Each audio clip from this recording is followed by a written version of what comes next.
村东头有个大宅子，是季家大院。大院主人季老爷子是这村里的大地主，家里占着房躺着地，虽不比城里大户，却几辈吃穿不愁。只可惜这么全户一家，偏偏有个傻闺女。季老爷子老来得女，喜得很，起名叫季喜莲。小莲15这一年，老爷子有些着急了。按村里规矩，14、15的闺女应该嫁人了，可小莲还没有说婆家。等啊等，终于有人上门来提亲，可把季老爷子激动坏了。原来是邻村的地主老赵家，算是门当户对。季老爷子乐呵呵地问媒婆：“这是为老赵家的老几提呀？”媒婆也乐呵呵：“哎呦，还能老几啊？当然是最才高八斗、学富五车、一表人才、风度翩翩的那个了。”季老爷子琢磨了一下，问道：“可是老三？”“不是，赵家老三已经成亲了。”“那老五？”“不是，老五今年初定的亲。”“那莫非是老四？”“也不是，老四。”媒婆嘻嘻堆笑，小心翼翼伸出2根肥手指：“二儿子。”不大一会儿，媒婆子就被轰了出去。只管告诉那老赵家，我家闺女就算一辈子不嫁，也不会嫁给他家老二。赶紧走！季老爷子能不气吗？那赵家老二是个痴儿，都20好几了，天天拉苦兜子，叫季老爷子怎舍得？季老爷！季老爷子气得吹胡子瞪眼，轰走了媒婆，刚要关门，忽被人叫住：“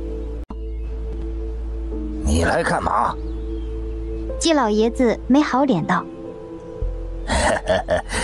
我是来提亲的。”季老爷子顿了片刻：“你先等一等。”说完，季老爷子从身后拿出来一个大铁锹，冲着张九桶的酒桶脸就是一阵猛扇，把他扇个不是天转就是地转。“给我滚！滚！”季老爷子气得直哆嗦。张九桶慌慌张张从地上捡起2条咸鱼，麻溜跑个没影了。从小自己疼爱的闺女，如今这般。你们几个男人老站在我们家门口，这叫什么事儿啊？不是欺负我孤苦伶仃吗？周理事抹了一把泪：“那就交出周斌来，我们立马走人。”“你们这是逼我一寡妇，我哪里知道他在哪儿啊？”“那就没得说了，我们就轮流在这等他回来，也不碍你事儿，我们不进去就得了。”说罢，几人蹲在门口，不知情的人路过，见一帮老爷们儿蹲在一寡妇家墙角，少不了乱想一番。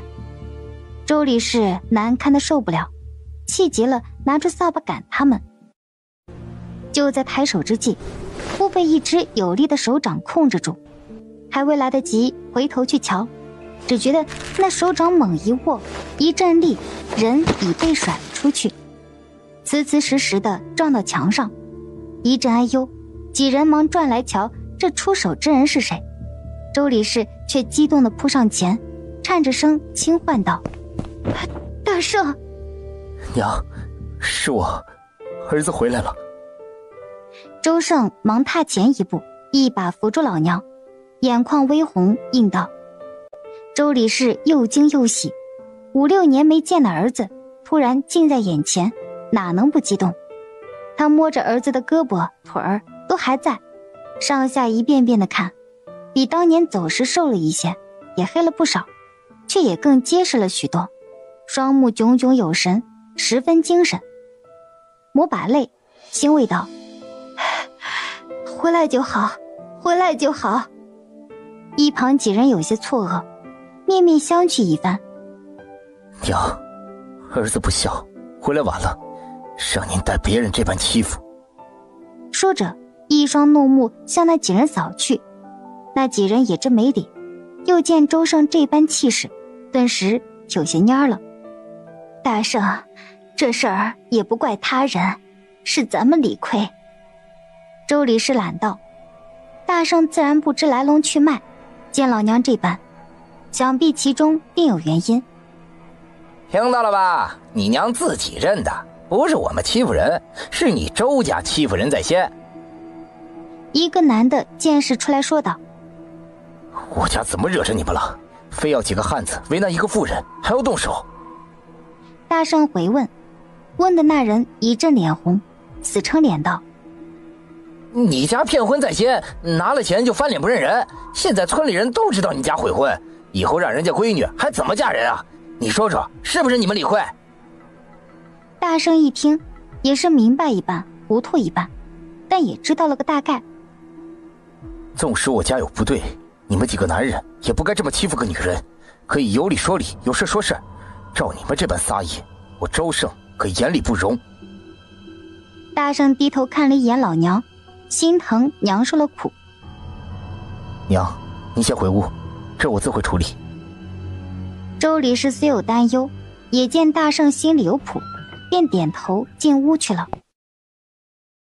老娘进了屋，才对他们几个道：谁让你们来的，你们便回去告诉谁。往后有什么事都由我周胜一人负责，有仇有恨也尽管找我，不准再打扰我娘。听来这事儿也确实是我们的不是，先麻烦各位替我向那家带个不是，待我弄清此事，必会亲自登门赔礼，给个交代。几人听了字字诚恳，也不好再赖着，便应了，纷纷离去。有人向季老爷子汇报完一切，也把周胜的话学了一遍。季老爷子坐在椅子上琢磨一阵，对周胜有了些印象。这走了几年，被征充兵打仗，竟然全全乎乎回来了。嘿，没想到这周家老大命还真大。这边周胜听了周理事把原委一说，半晌不语。他片刻起了身，从包袱里面摸出一个钱袋子，在手里掂了掂，转身回到桌边，一道10来块大银锭子和一些碎银子，总共也有200-300两。周胜细细琢磨了一番，开口道：娘，这几年儿子也没多存下来点钱来，这里一共是300两，别的先不说，借的人家的钱一定先得还，算上利息一共是120两，剩下这180两娘先收好，后面定有用钱的地儿。这些钱是你几年用命换的，自己应该好好收着才是啊。周理事道：娘，这钱赚来就是为了花的，该用不用，留在身上跟石头还有什么两样？周胜把桌上的180两放回钱袋中，记好，交在老娘手里。你自己收着就好。周理事欲退还，先被大圣截住。您替儿子收着不是一样吗？我一个男人容易粗心大意，由娘收着，儿子放心。周理事知道这是儿子心疼自己，便也不再推还，乐呵呵地收着。次日清晨，周胜早早收拾了一下，揣着那120两银子直奔了季家。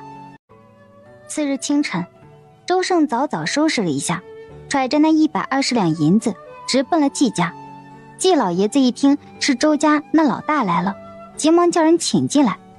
那2撇胡子一动一颤，这是又琢磨季老爷子全充耳不闻，上下细细打量他几番，是越看越满意，眯缝着眼不住点头，盯得周胜几分尴尬。他从怀里掏出银子放在桌上，笑道：季老爷，这一共是120两整，多谢当日您对我家的慷慨解囊。季老爷子一见桌上这银子，脸色立马大变。你以为还了银子，这亲事就算作废了？你们这般用人前用人后，当我们什么了？季老爷，您误会了。周胜突然开口：钱有借有还，理所当然，与亲事不碍。那你们打算怎么办？周胜顿了一顿，开口道：今日晚辈来就是为了做个交代。交代？怎么交代？你能马上把周斌那小子给抓回来吗？季老爷，您若非要周斌不可，我可以立时进京，不论多久，直到把他带回来为止。周胜定言：说的倒好听，若要找个3年5载，或再一直都找不到人，我闺女岂不是耽误一生？季老爷子抖着胡子不满：若您有此顾虑，还有另一个办法。你若不弃，我愿娶恋爱过门。周胜态度认真诚恳。这句话可说到季老爷子的心坎里去了。可毕竟是嫁女儿，不矜持不嫌女贵，季老爷子终按耐住激动，缓缓开口道：虽说这也是个办法，但还要我细细斟酌一番，毕竟婚姻大事非同儿戏，我就这么一个宝贝闺女儿，怎能草率许配他人呢？季老爷说的是，婚姻大事是要认真想好。那晚辈先回去，待过几日再登门拜访。啥？你要带你弟弟娶季家闺女？是不是那季家老爷逼你的？周理事惊讶地问道。谁都没逼我，您放心，若我不愿意，谁也逼不了。周胜把老娘扶到桌旁坐下。儿呀，你可想好了，那季家闺女听说是个傻丫头啊。你儿子我也不机灵啊，说往后娶个心眼多的也觉得心累，这样倒挺好，简简单单。周胜乐呵呵，一脸轻松道：这真是为难你了。周理事为儿子委屈，不觉得掉了泪。娘，您这是做啥？往后日子会越来越好，您别乱想。周胜安慰老娘道：对，会越来越好，越来越好。周理事擦掉泪，笑道。第二日大清早，周胜就去了自家地里。家中田地荒废已久，周胜要在这几日把剩下的那半亩耕地重新开出来，直到晌午烈日高照，这才回来吃午饭。一进院门，见周理事正望着地上的几个大大小小的礼盒，不知所措。娘，这些东西哪来的？是季家刚才派人送来的，说是喜礼，当你和他们家闺女的亲就定下了。周理事回道。周胜扔下手里锄头，拿个口袋，把这些礼盒全部放进去，对老娘道：娘，您先吃饭，不用等我，我去趟季家很快回来。说罢，转身大步踏出院门。季老爷子指着桌上一口袋的礼盒，疑问道：你这是什么意思？你昨个才说愿意娶我闺女过门，又要反悔？不悔，人我会娶，这些东西季老爷您收回去，应当下的礼金彩礼我会一样不少，3媒6聘也一样不缺，绝不会半点委屈了他。再托季老爷选定吉日，过2日我就找媒婆上门提亲。晚辈先告辞了。没2日，媒婆真上季家提了亲，照周胜所言，礼金彩礼该有的确实一样不少。季家喜对一路吹吹打打，摇着花轿，在土道间路过。小莲几次掀开盖头，探出脑袋向外望，都被喜婆摁了回去。哎呦，我说季姑娘，您就让我老婆子省省心吧，等嫁过去了，您就是天天看年年看，我也管不着啊。喜婆一脸无奈，就没见过这么不老实的新娘子。此时花轿到了周家，鞭炮噼里啪啦的响起，院门口围了不少乡邻，起哄吆喝不绝。7、8个小孩嘻嘻哈哈的喊着要看新娘子，十分热闹。周胜身绑大红花带，手里拿着花绳，梳朗挺立，大步来到花轿前，撩开轿帘。小莲一身喜红嫁袄，盖着红盖头。小莲盖着红盖头坐在炕上，因为喜婆怎么也不准她掀开盖头，更不准她下炕，也就只能倾着身子歪着头，细细听着外面的热闹响声。不然有人推门进来，小莲赶紧直身坐好。哟，新郎官怎么进来了？喜婆道。周胜瞥了眼坐在炕上的小莲，冲喜婆笑笑：这喜宴得耗到晚上，等她饿了就吃点。哎呦，哪有新娘子在喜房里吃东西的理儿，让人知道笑话。我家没这些理儿，一会儿让她吃。说罢，把碗筷往桌上一放，转身关门出去了。喜婆一愣，过后拿起碗筷递给小莲：新娘子，吃吧，你男人疼你。累坏了没？周胜看看他，轻声问道：没坏，好着呢。小莲冲他一笑，周胜哈哈一笑：那就好，饿了不？有那么一点点。他认真想了下：好，那你就再吃那么一点点，等着我去拿。周胜起身出去，没一会儿，他拿了个馒头和一碗菜进来，放在桌上。快过来吃。过来啊！周胜回头叫他。小莲啃了2口馒头，又夹了几口菜吃，连那一点点饿的感觉也没了，放了筷子。饱了？周胜问。饱了。小莲点点头，应道：你上炕去，这门口穿夜风。周胜叮嘱他。小莲应了声，回到炕边脱了鞋，爬了上去。周胜进来时见小莲已经躺下了，他关了门，直接走到炕边，见他已经闭眼睡了，于是他灭灯也上了炕。吃过午饭，大圣拿着斧头和绑绳，就带着小莲进了林子。屋中的阳光热烈，在吹着爽朗的秋风，煞是宜人。大圣把碍事的外褂绑在腰间，一搓手抡起斧子，着着实实砍进一棵老树干里。那斧刃劲到得在空中划出道道白光，好个足臂力的男人。小莲在一旁的草地里玩，捉了个磕头虫，嘻嘻哈哈跑来给大圣砍。大圣赶紧停了斧头，对他道：小莲，先去那边玩，这棵树就要倒了。小莲只好先把磕头虫放进自个儿的布袋里，又跑进草地里继续捉去了。大圣这才加劲又挥了2斧，突然传来小莲啊的一声叫，惊得大圣扔下斧头奔过去。小莲，咋了？他紧张地喊道。小莲一脸惊吓，正捂着自己的手。大圣过去一把拉住他手要看。别，他该跑了。小莲睫毛上沾着泪花，却仍不放手。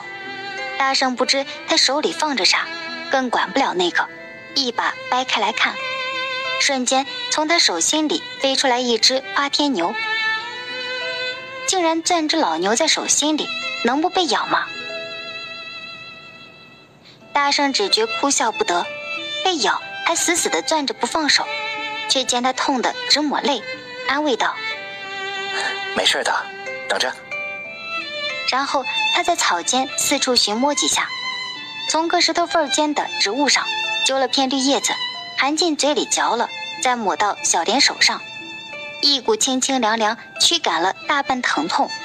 小莲好奇瞅了瞅，咋样，没那么疼了吧？大圣坐在一块石头上，笑着看他。凉凉的。小莲一脸惊奇，这是什么？薄荷叶。大圣拿起水壶递给他，小莲接过喝了2口，还给他。我去踩点回家。黄昏时，两人才溜溜达达的到了家。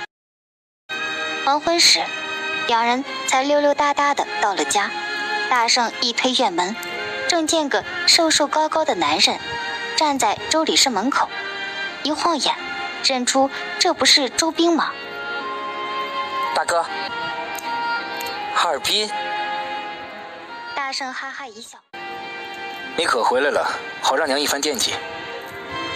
说罢推门进屋，喊道：娘，你瞧谁回来了？周理事正坐在炕上剥花生，眼皮都未抬。娘，哈尔滨回来了。却见周理事冷冷淡淡一句：不要跟我讲，他想走便走，想来就来，与我说不着。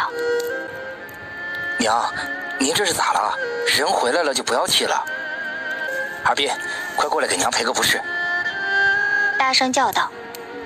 周兵这才走上前来，站在周理事面前道：娘，儿子知错了，你打我骂我便好，只是别再气伤了身。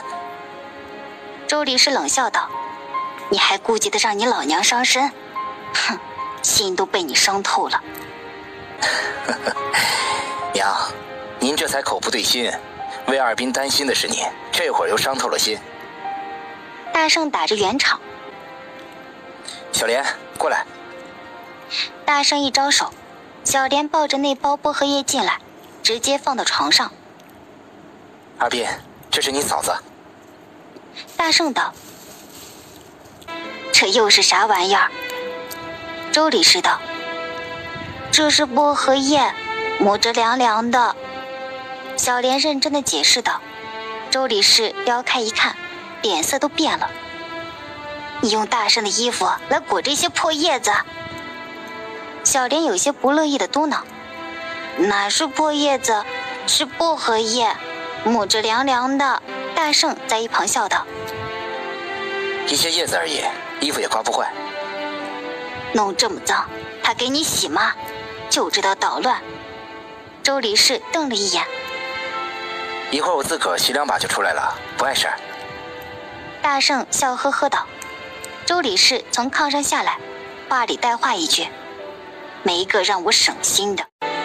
傍晚，一家人吃着饭，气氛有些怪异冷淡。周胜扫了一圈，先打破尴尬，笑道：娘，今儿路上碰到连大婶子了，还让我替她给您带好，说过些日子忙完地里就来看您，这些日子正忙着收棒子呢。我有啥好看的？活活能拖累死人的糟老婆子，有人还巴不得给扔得远远的，便能活个逍逍遥遥。如今回来还做啥？看我个老婆子死没死？他个寡妇无依无靠在家，一帮大老爷们儿欺负上门，被人笑话。莫不是老天开眼，大圣回来了，他非得找棵树吊死不可。娘，娘，你也说过，谁一辈子还没个错呢？知了能改便好，如今你又想不开了。大圣劝道：那也得看是啥错，这般没心没肺、忘恩负义的事，千千万万做不得。拿了人家的钱，拍拍屁股就走人了，亏得做得出来。周理事骂道：这顿团圆饭吃的实在不知味儿。你这突然回来，我们也没来得及收拾，炕肉薄了点儿，先将就一碗，明个缺啥少啥再去添置。大圣对周兵道：劳烦大哥。周兵不好意思看大哥，说的啥话呀？自个兄弟何来的劳烦不劳烦？快休息吧，想必这些日子路程你定累坏了。大圣宽慰了几句，便回了自个儿屋了。大圣进到屋来，见小莲坐在炕边，晃荡着2只光溜溜的小脚丫。咋了？大圣坐到他一旁脱鞋。明明采的薄荷叶，娘说是破叶子。小莲倾诉道，笑着看他。小莲怔怔地盯着他，半晌不语。看着我做啥？大圣一笑，问道。小莲眨了眨眼，开口道：你像一棵大树，它是一棵大树，它便是在这棵大树上做窝的一只小鸟。风吹日晒，它便为它遮挡。周家院里桌椅倒大了，在地上的玉米也飞得到处都是，新搭的棚架也塌了，上面放的瓶罐碎了一地，周兵滚得沾了一身泥土，嘴角青肿，头发蓬乱，倒在地上苦苦求饶：“求别打了，求几位侠士别打了，我实在受不了了。”只见5、6个汉子一顿拳打脚踢，下手不留半点情面，真是白打不要钱呐。周理事挡着小莲，吓得立在一处，看着儿子被打得惨，心疼地喊道：“别打了，别打了，你们为啥打我儿啊？”一个有点扮相的男子斜着眼瞥过来，留着2撇小胡子，一颤一颤的，颇为得意：“为啥打他？哼，欠了我老板大笔银子，拍拍屁股跑路了，好让我们几个一顿苦找，原来溜回老窝了呀！啊呸！还不是让爷我逮着了。他欠你们多少钱，还你们就是。”“整整80文银，你有钱还吗？不会就用你这一地玉米棒子来还吧？都停手，把他带过来。”他命令一声，几个汉子停手，一人揪起周兵，一把往小胡子脚下一扔，周兵连打2个滚，痛得5脏6腑都快爆了，霎时泪涕纵横，都快没个人样了。“我们要他也没用，无非是抓回去宰了，让我们老板解个气。”小胡子说道。周兵一听，连滚带爬揪住小胡子的裤腿，求道：“刘掌柜，刘大爷，给小生留条命吧！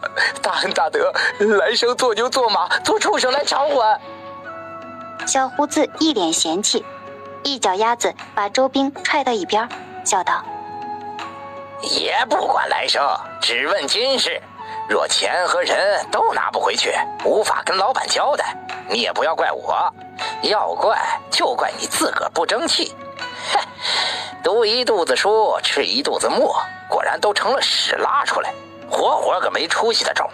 现在要不拿钱，要不把命交下。”周兵哭得哆里哆嗦，又爬到老娘跟前，一把抱住，苦苦的哀求：“娘，救儿子一命吧，儿子不想死。”周理事哪里还有主意？80两家里倒有，可那是大圣在外出生入死了6年才换回来的，如今还剩100两，这一下拿出80两给了他人，这不是当用了大圣半条命吗？“这位爷，您大度，我们都是普通农家，没有那么多钱，能不能先还上20两，剩下的我们以后补上？”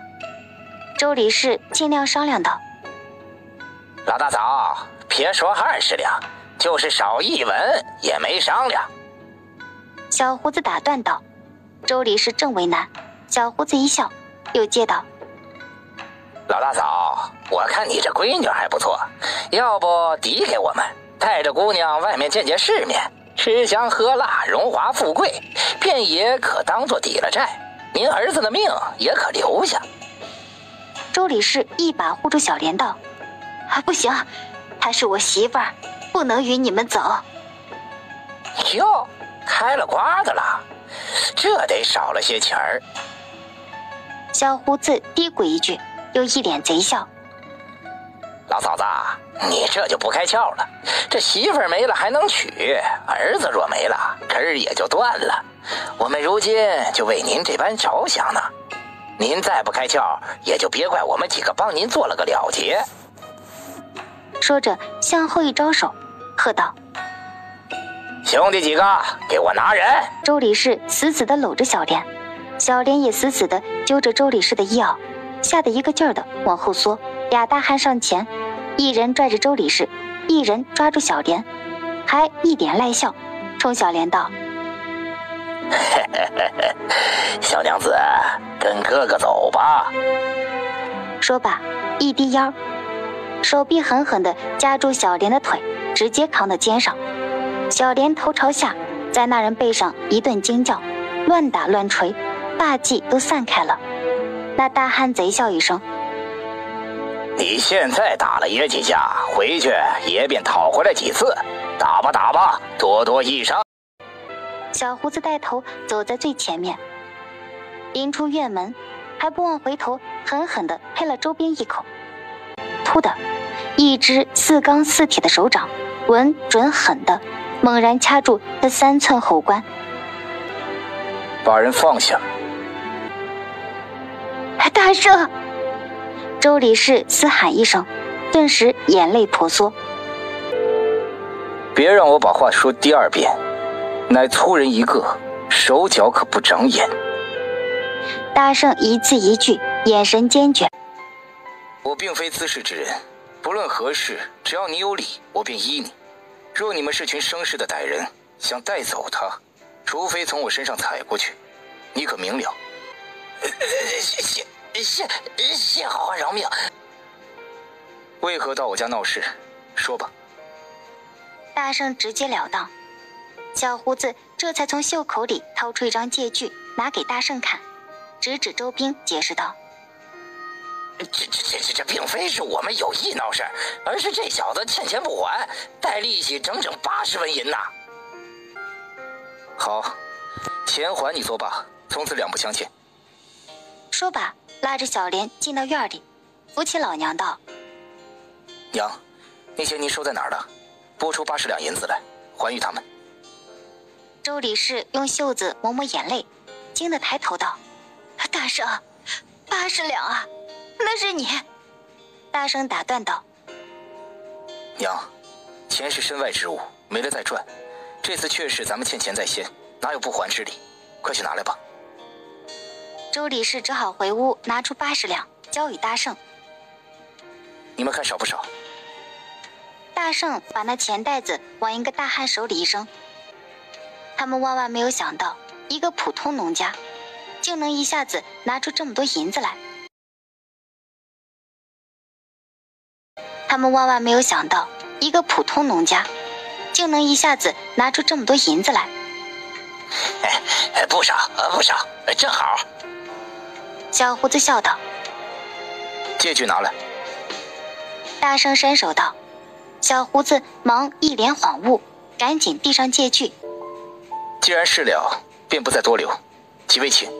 大圣拿了一些药酒进屋给周斌擦。周斌痛得一阵嗷嗷，让大哥轻点。你忍忍，这2处淤血必须推散，免得以后落了毛病。大圣讲道。周斌呲牙咧嘴，实在耐不住痛，哀求道：大哥，你就轻点吧，这实在痛得难忍啊。周胜稍微缓了一些手力，看一眼周兵，沉声道：你在外欠了账，为何不说？周兵微怔，片刻才低声回：不是怕娘气着吗？你是我亲兄弟，一家人不说两家话，人做事不能亏心，尽其力择其职。这不光放在报效国家上，若连自家都当不好，有何能去担国？好高骛远，更容易陷进脚前泥沼深潭。大哥说话直，却是真心希望你好，娘也别放心了。你可理解大哥意思？大圣推心置腹，字字发自肺腑。知了。周斌埋着头，一脸通红，含糊应了。周理事正和几个大嫂子在院里忙活着，只听院外传来一声吼：哎呀呀呀呀呀呀！我老妖头在此，看谁敢撒野！老妖叔来了。大圣给周斌擦完药，从屋里出来，正好打破这尴尬的气氛。老妖头边忙着抹鸟屎，边尴尬地笑道：我过来看看，这需不需要帮忙？正好，老妖叔也留下，吃过饭再走。大圣笑道：正好，老妖叔也留下，吃过饭再走。大圣笑道：这怎么好意思呢？老妖头假模假样道：知道不好意思，还赖在这里做啥？刚才干嘛去了？事儿过了，就有假惺惺的过来看看。周理事给玉米棒筛着土。娘，方才多亏老妖叔去找我，否则我也赶不回来。大声讲道。周理事瞥了他一眼，起身放下山漏道：几位媳妇嫂子，今儿是劳烦大家，都留下吃个饭再走。大约下午申时，院里也拾掇得妥当了。大圣想趁着天还早，下地里把剩下的麦苗数完。天现在冷了，过2天我就得往地里盖草，这忙起来得有几日顾不上家了。大圣讲道：你忙你的，家里都是女人张罗的事儿，你个爷们儿别管。周理事道。小莲在一旁自告奋勇：我去帮忙。你在家陪娘，那地里盖草，土灰草灰子乱飞，你哪受得了啊？大圣讲道：你去大圣还得照顾你，不如在家里老老实实待着。周理事道。只听大圣又道：盖草很重要，若迟了庄稼会冻死，你若跟我去了就会疏忽你，那儿又脏又呛，你又怕冷，去了就受罪了。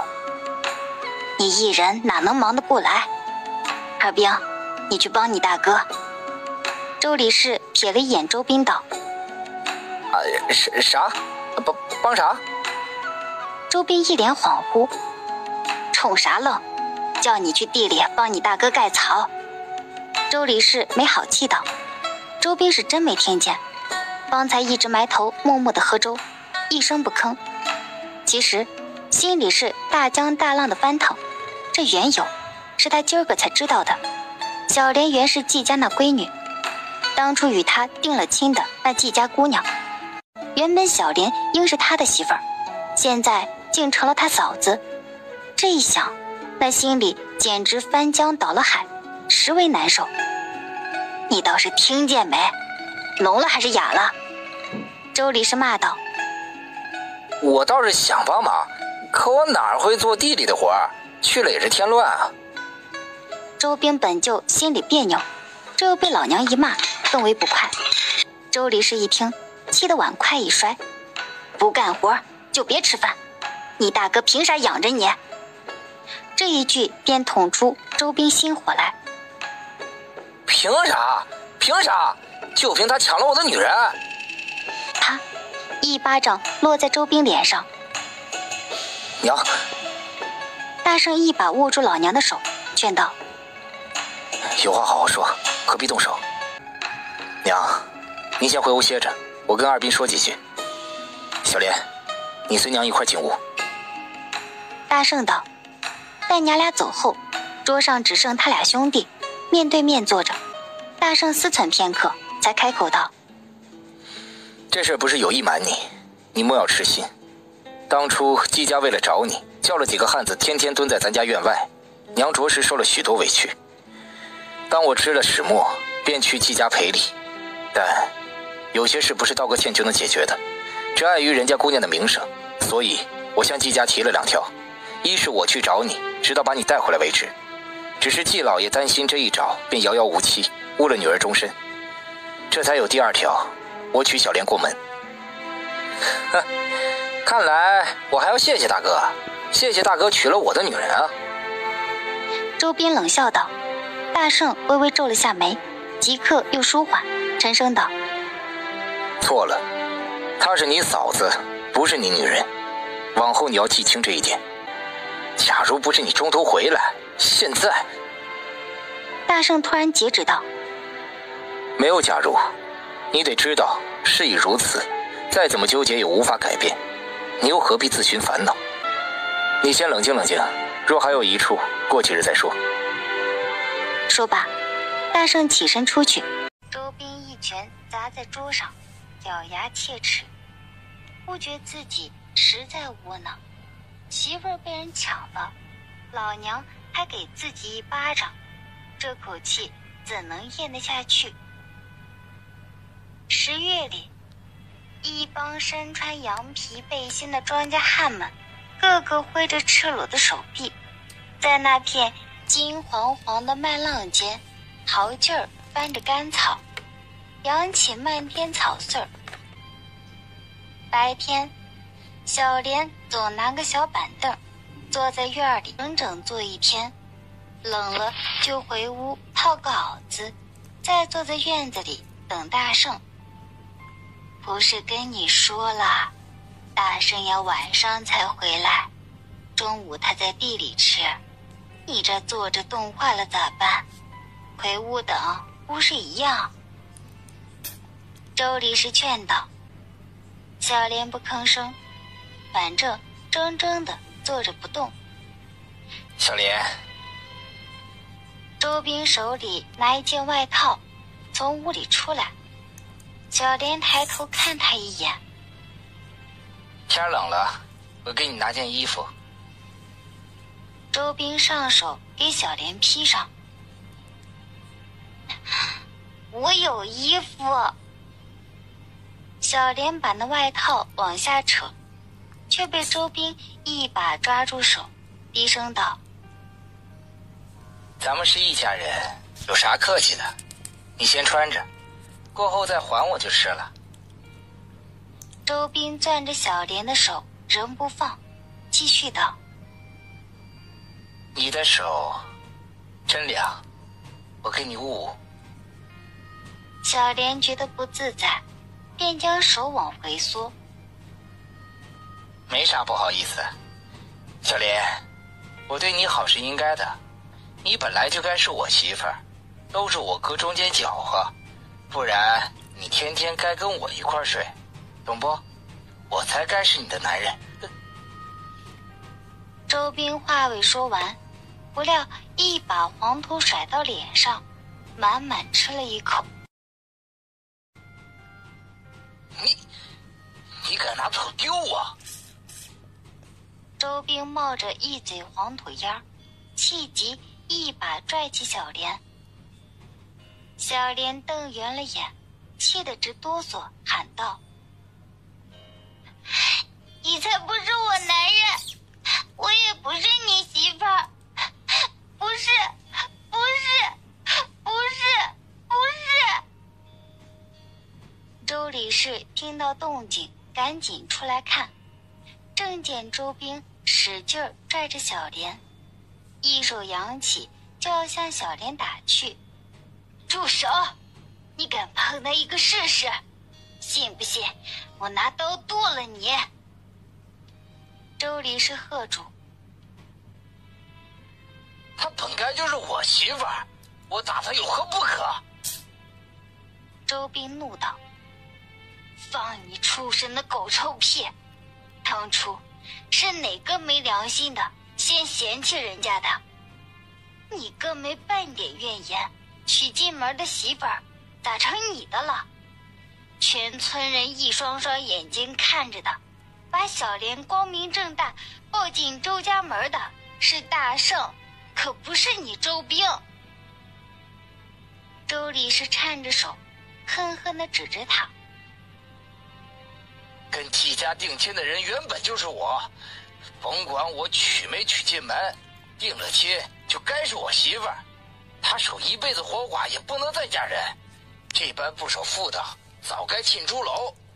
周胜也该沁，白白睡我媳妇儿这么久，我这当弟弟的也仁至义尽。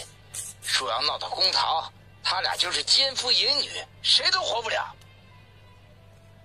周兵满嘴喷粪，臭得赛过狗屎。你！周理事气得一阵发晕，说不出一句话来。周兵又冲小莲喝道：你给我记住了，你男人是我周斌，往后你再敢跟他睡，看我不打断你的腿，跟我就卧。周理事冲上去拦，抱着小莲不撒手，骂道：你个畜生，她再怎么也是你嫂子，要被你大哥知道，被宰了你呀！她是我媳妇儿，我还没宰她呢。周兵骂道：我不是你媳妇儿，不是你媳妇儿，不是，不是！小莲大哭大喊道：她是大圣的媳妇儿，才不要做别人的媳妇儿。你个荡妇，跟我哥睡上瘾了啊！看我回屋怎么收拾你！周斌拽着小莲就往自个儿屋里拖，周理事死死地抱住小莲，跪在地上喊道：“你先杀了我吧！说小莲咋了？我是没脸见大圣的，你先杀了我，也让我落个干净。”你没脸见他，就有脸见我。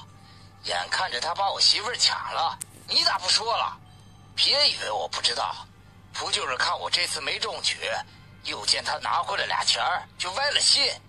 你们欠我的，我都得拿回来。跟我进屋。小莲不要跟周斌进屋，那也不是他的屋，可偏偏执拗不过他，急得直哭喊：“我不是你媳妇儿，我不是你媳妇儿，不是，我不要跟你进屋。”小莲喊的声音嘶哑，手指死死地扣着门框，不要进去。一双泪汪汪哀戚的眼睛满是红肿，着实让人心疼。突然一阵刺耳的声响，似铁器断裂间摩擦的声音。此时大圣正站在门口，一手紧攥把叉，再看那叉刃竟已断了半截，深深插进土地里。大周斌见大圣正一步步的向他走过来，吓得顿时说不出话来。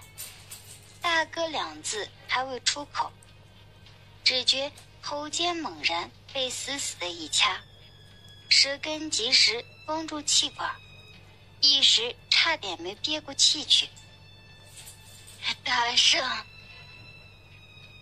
周理事在一旁叫住：“大哥，你干啥？”周斌惊慌失措地喊道：“大哥，我是一时冲动，我知错了，我跟嫂子道歉。”大圣没有停半步，连薅带拖地揪着他，直直地向河边走去。大哥，我错了，我知道错了，你别打我，我真受不得。周斌紧紧地抓着大哥的衣角，心中恐慌万分。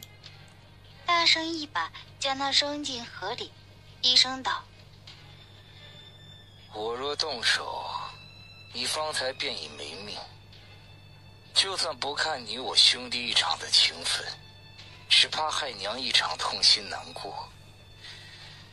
我这次不动你分毫，只怪你如今脏了心。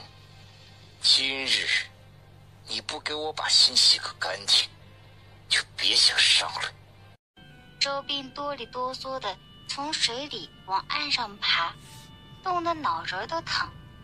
大圣毫不犹豫，上去一脚将他踹进水里，狠狠一个字：“洗！”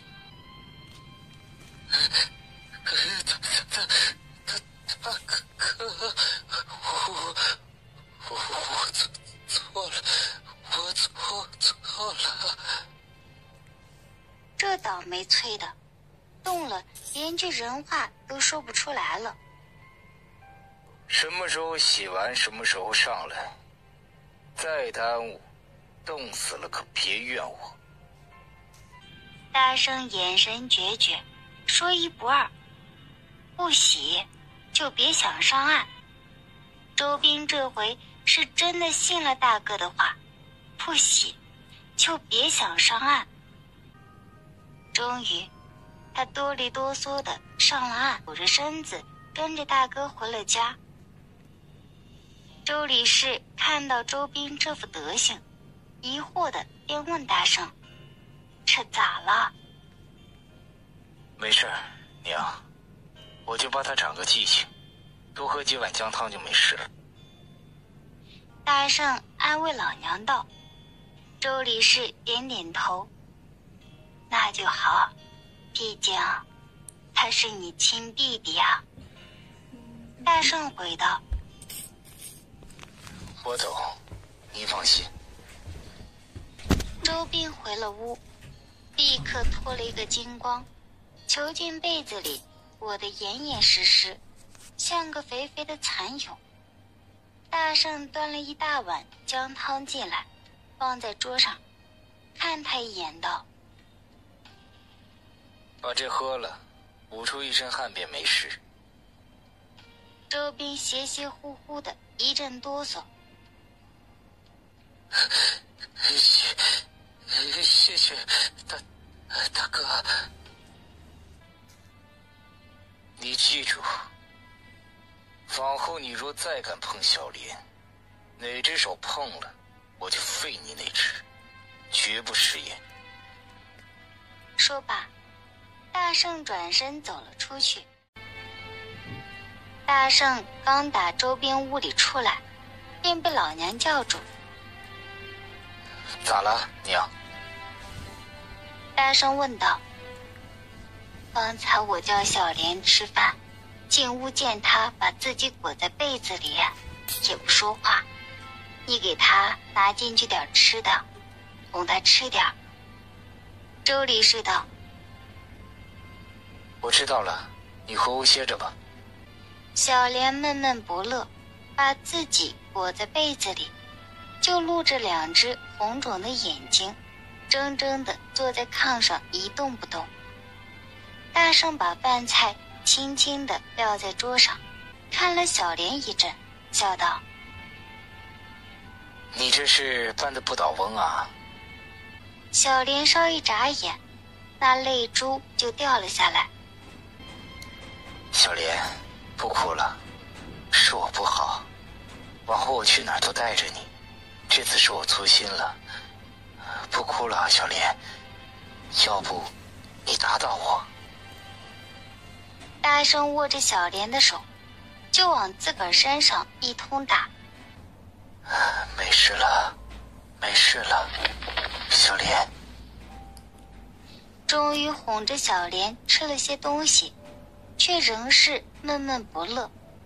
大牛和小牛死了。小莲眼眶眶又红了。大圣送他的两只老牛，方才被周边踩死了。大圣迎条不经过来，给他敷眼睛，笑道：这季节谁还玩老牛啊？小莲果然提起兴趣，忙问道：那都玩啥？当然要玩马巧了。大圣乐道。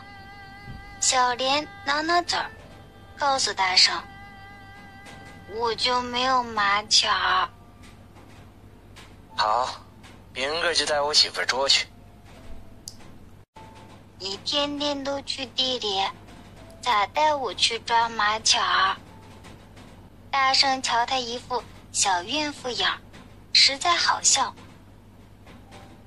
地里已经忙完了，草都盖了，明个带你先去地里看一眼，就直奔林子捉马巧去，成不？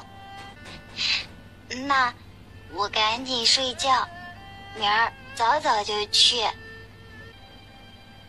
大清早，小莲挎好自己的小布兜，整装待发。你老哄着他玩，地里不管啦。周理事不满道。盖完草了，一会儿先去地里照一眼，若没被风吹开便没事，趁晌午再洒些水就没事了。大圣讲道。那也早点回来，先回家吃个饭，再去洒水。周理事嘱咐。知道，一会儿你给他煮碗姜水，多放姜，喝出汗为止，便不会落下寒症。大圣道。周理事应下。行了，你们去吧，早回来。哼，小两口又出门啊，这还是去采薄荷叶吗？张嫂子笑呵呵地问道。这次不是，去抓俩马巧来玩玩。这季节正是玩马巧的好时候。是好时候。张嫂子干笑几声，赶紧走了。从前，大圣找了一个大树墩子，上面撒了一些谷子，又撅了一根树枝，用草丝儿系住树枝一头，再与竹竿系好，支在了树墩子上。这就能抓住马巧了。小莲围着树墩子左看右看。一旦他进来吃食儿，就会碰到这根草丝，支架一倒，便会扣在里面。大圣解释道。小莲一脸惊奇地看看陷阱，又看看大圣。那他不是很可怜？是挺可怜。好吧，那咱们不抓了，回家。大圣假释要收东西走人，小莲赶紧挡在前面，急道：“别，抓回去，我会对他很好的。”大圣一乐，一把抱起他向旁边走去。干嘛？不抓马巧了？小莲紧张道。你老在那儿盯着，他哪还会过来啊？冷不冷？大圣抓过小莲的手，握在掌中。不冷，我穿的太多了。你知道什么比马巧还好玩吗？小莲一脸无趣地看他。娃娃。哦，还有一个，你肯定没有玩过。是啥？小莲起了兴趣。猫头鹰，你养过吗？大声问他。没有哎，我没有养过猫头鹰哎。小莲赶忙回道，眼里闪着光彩。现在抓不了，天儿冷，它们都藏起来了。等天暖和了，晚上我带你来抓。现在不行啊，他们藏哪了？你找找。小莲等不及了。他们藏起来就会让人找不到。你先玩马巧，等天暖和了，我天天晚上带你来抓都行。好吧，也只能这样。还好可以先玩马巧。此时大圣和小莲满载而归，兜兜里两只活蹦乱跳的马巧，叽叽喳喳的叫个欢。抓这玩意儿做啥？叽叽喳喳个没完。周理事道：“现在正是玩马巧的好季节。”小莲赶紧解释。周理事哭笑不得：“这还分季节？那当然，等天暖和了，就是抓猫头鹰的好季节。”小莲认真的讲道。这都哪个撒谎精告诉你的？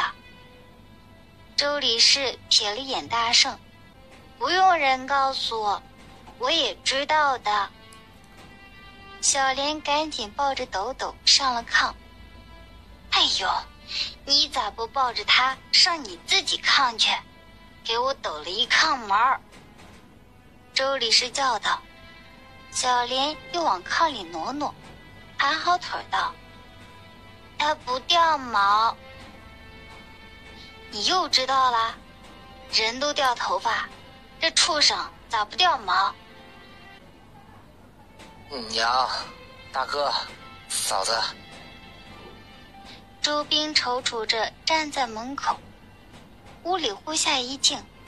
周兵局促片刻，赶忙进来。今儿吃饺子啊？娘，我帮你包。用不着，你包的谁敢吃？周理是难道？周斌尴尬的又蹭到小莲那边。嫂子，忙呢，我来和面。你还沾啥手啊？周理是道。你手腕现在还肿？大圣看着老娘的手道：“10多年的老毛病，不碍事儿。”周理是扒拉着饺子馅儿。往后上腕子的活让我来。大圣合着面道。周斌独自窝在墙角，看三人有说有笑，心里不禁又吃味儿起来。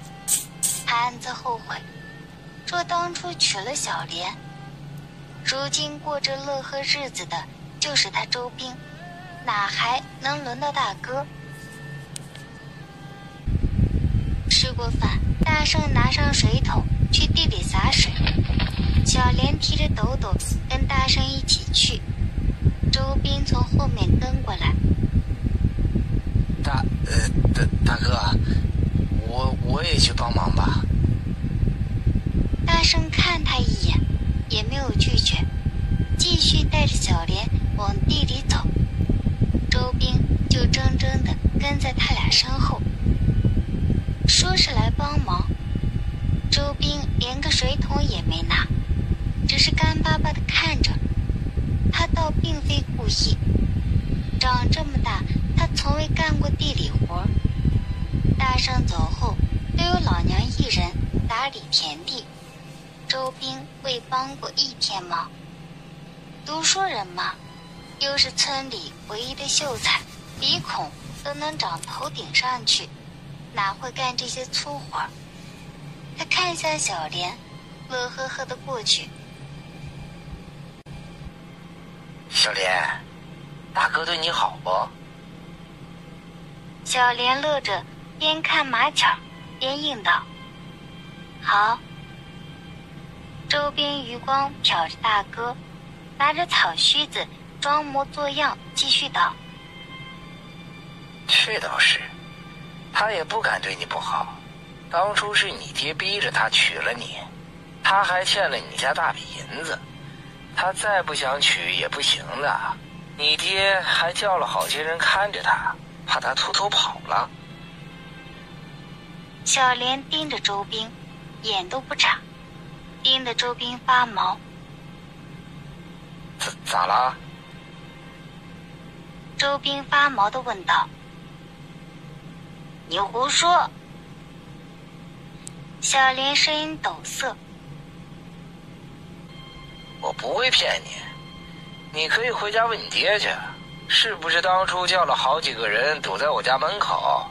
那是因为我哥听说你傻，不愿意娶你，你爹怕我哥跑了。不过现在我哥对你也不错，你就别乱想了。周斌假惺惺地劝道。小莲拾起斗篓，起身要走。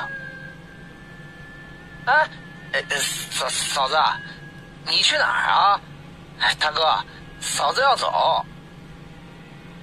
周斌假模三道拦着小莲，冲大哥喊道。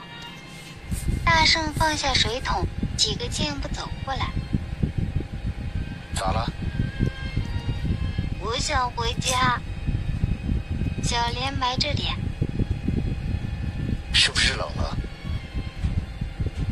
说着，大圣脱下外套，裹在小莲身上道：“我这马上就好了，你再等会儿，马上回家。”大圣看着小莲有些奇怪，不禁瞧了一眼周斌。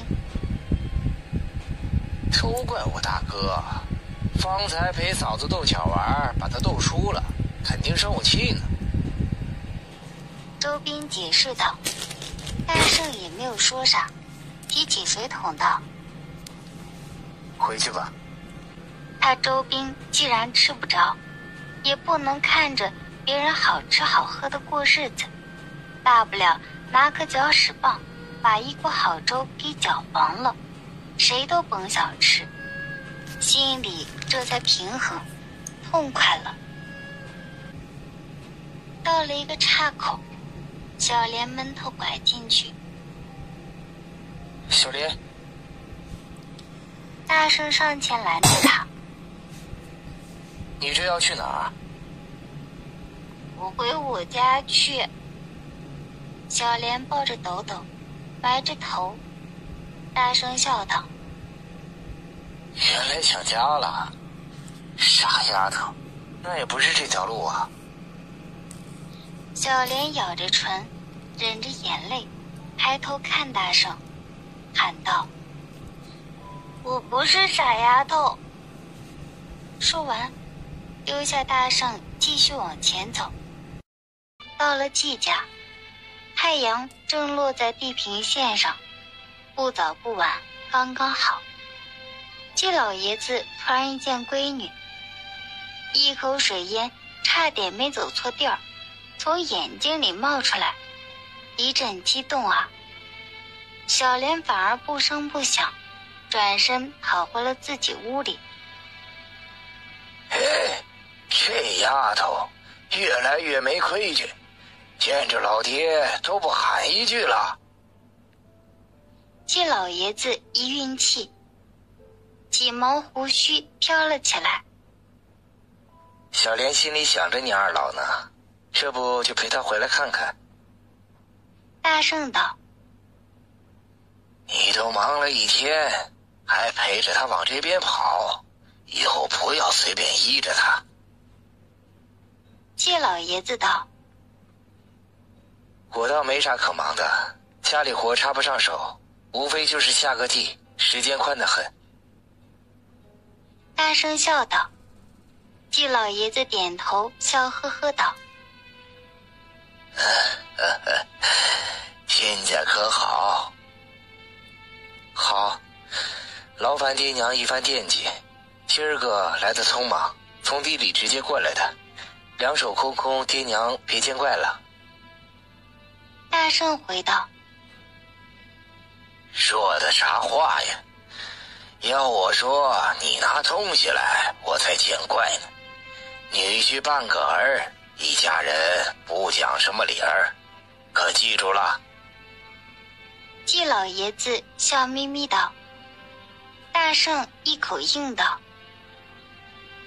儿子记下。季老爷子一听，眼睛瞬间圆了2圈，倍儿加来精神，高兴的朗声大笑。晚上一家人围桌吃饭，只有小莲迟迟不来。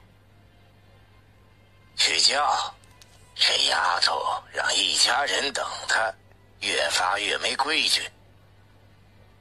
季老爷子打发老婆子去叫人，大声笑道：今儿个他跟我去了地里，跟人斗巧玩，可能输了，便往心里去了。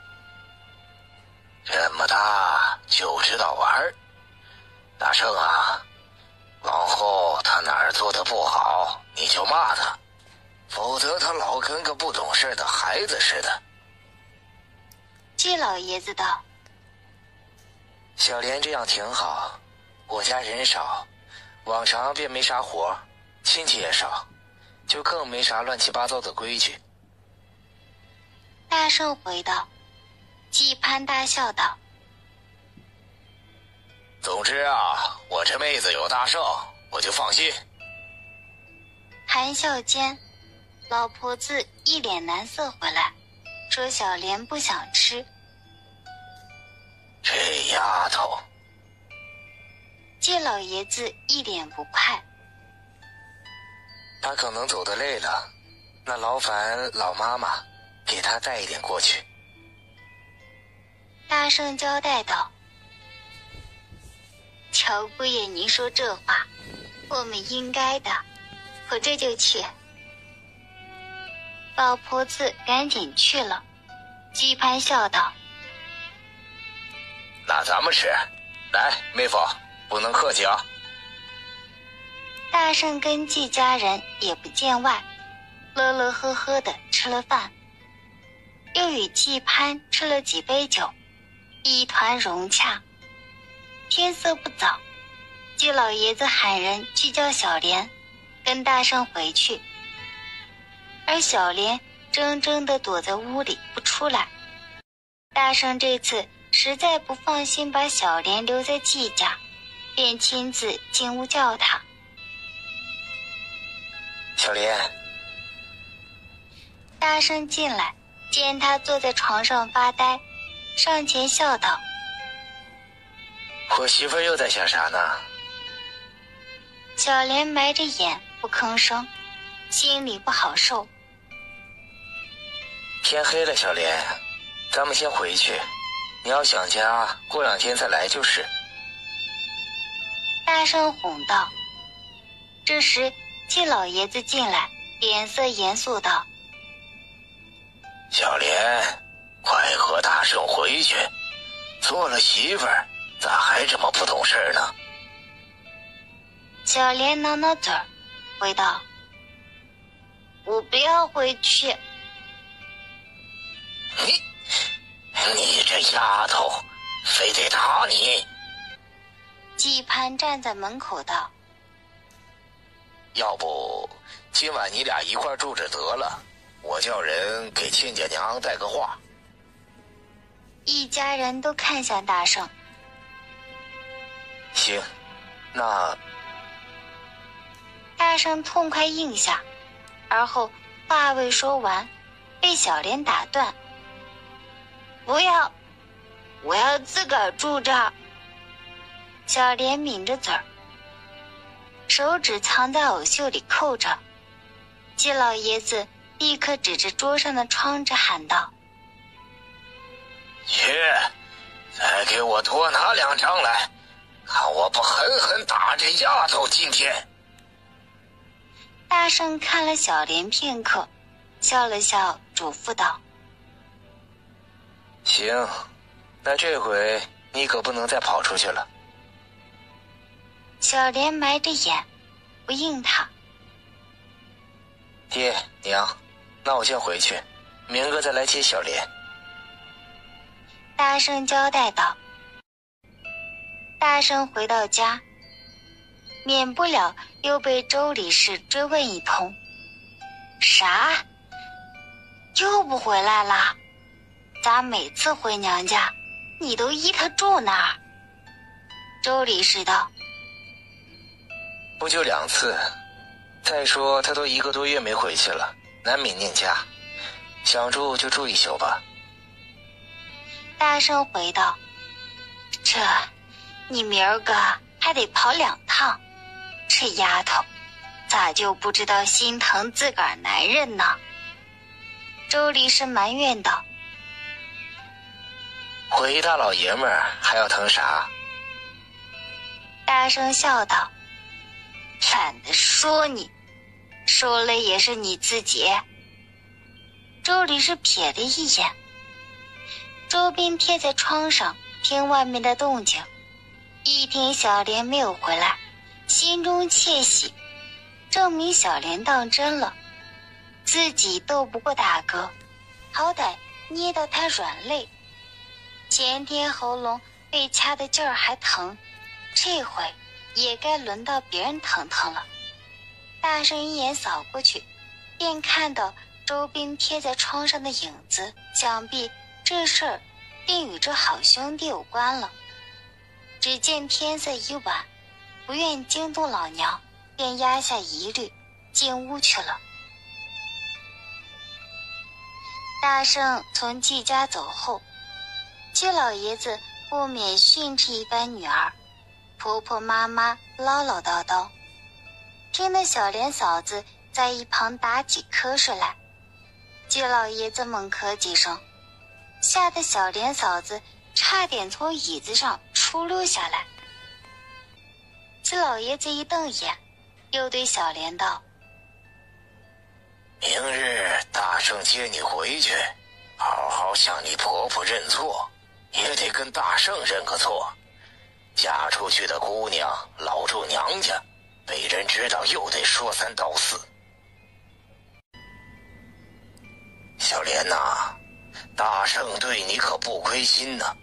当初3媒6聘风风光光娶你过的门，没半点心疼银子。这你在婆家又帮不上什么忙，大圣可有嫌弃过你？你这还老耍小性怎成啊？季攀讲道。小莲一听，那眼泪吧嗒吧嗒的往下掉，嘴里呜呜咽咽的念着：他就是嫌弃我，嫌我傻，嫌我笨。师弟找了好多人让他娶我的，他根本不想要我，他心里不想要我的。大圣不想要小莲的。你这是听谁胡说的呀？啊，爹何时逼过大圣娶你了？爹压根儿就没这么想过，怎能把咱爹想得如此卑鄙龌龊呀？季攀信誓旦旦。小莲抬起脸，眼眶红红的盯着季老爷子，哽咽问：你找了好多人去过娘家，是不是？小莲怔怔地盯着老爹，盯得老爷子发毛。季老爷子清清嗓道：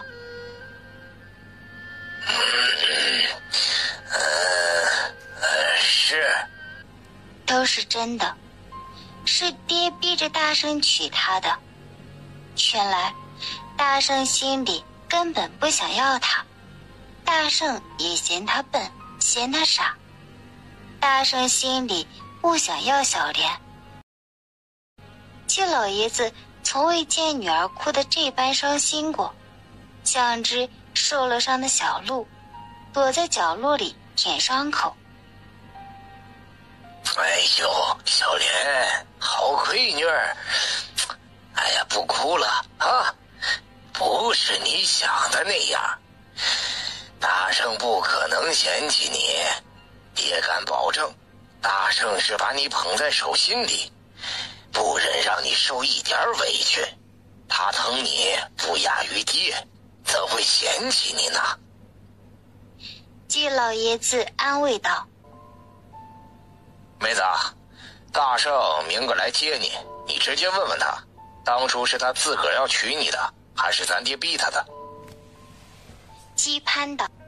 次日，大圣早早来到季家，想着带小莲一起去地里。正巧周兵进来，见了大哥，赶忙殷勤道：大哥，嫂子没事吧？周兵这边心里可慌了，莫不成大哥知道啥了？不禁暗自担惊受怕起来。大圣风风火火赶到季家，季攀看看小莲，转来坐到大圣对面，道：大圣，你是不是跟小莲说过啥呀？大圣看向季攀，讲道：大哥指示何事，直接说便可，一家人无碍。啊，是这样，昨个小莲哭得伤心，说你嫌弃她，心里不想要她，是爹逼着你才娶了她。你对小莲咋样，我们是看得真真的，一定不会亏待小莲。只是这些话，小莲到底是听谁说的呀？季攀讲道。大圣一听便知那人是谁，虽难免起火，但脸色未变，只是宽慰说可能是别人传的闲话。天一亮堂，大圣便向季二老告辞了。怎么出来也不多掏件袄子，先进屋。周兵缩在屋里，细细的听外面的动静。听是小莲回来了，心中实为担心起来。这要是小莲把话跟大哥抖了，自个儿岂不是又要去洗澡？想到这儿，身上就打了个冷颤，赶紧哆哆嗦嗦钻进被窝。你还知道回来哟？我以为你忘了是周家媳妇儿了。周理事沉沉地念道。大圣，小莲，出来吃饭啦！周理事在院里喊道。大圣应声，来了，娘。娘。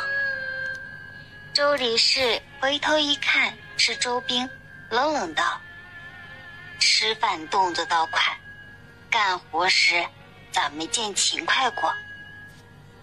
这时小莲乐呵呵地跑过来，有啥高兴事儿能美成这样？周理事见小莲好笑，大圣跟在后面进屋。吃娘做的饭自然高兴，是不是小莲？是。小莲美滋滋地坐下，周理事心里一笑：你俩洗手了没？屋里洗过了。小莲笑呵呵道。周兵也赶紧跟着坐下，尴尬地搓着裤腿，看看小莲。嫂子，啥时候回来的？我都不知道。你咋能知道？一天到晚窝在被窝里，外面天明天暗，你也不知道。周理事没好气地给了一句。